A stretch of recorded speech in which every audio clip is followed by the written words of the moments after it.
อาหารไก่น้อยเนาะเขาใส่อาหารไก่น้อยเขาจะบ่ใส่หัวอาหารไก่ไข่จังผู้อื่นเนาะหัวอาหารไก่น้อยของเขาเอามาจังซี่เนาะเบิ่งมาแล้วก็มาบดก่อนเนาะมาเข้าเครื่องบดก่อนโปรตีนใส่1%โปรตีนใส่1%เบอร์510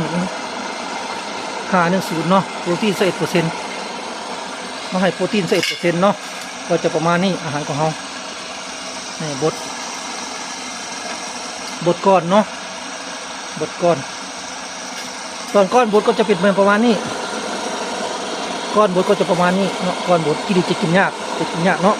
แต่พอหลังบดแล้วก็จะประมาณนี้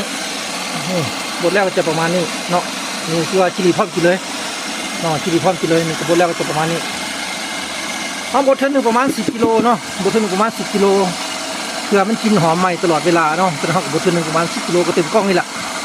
เต็มกล้องตัวนี้เนาะประมาณ10 กิโลเต็มกล้องเลยเนาะบดให้เต็มเนาะบดแล้วก็ไว้2 มื้อกล้องนี้ได้2 มื้อ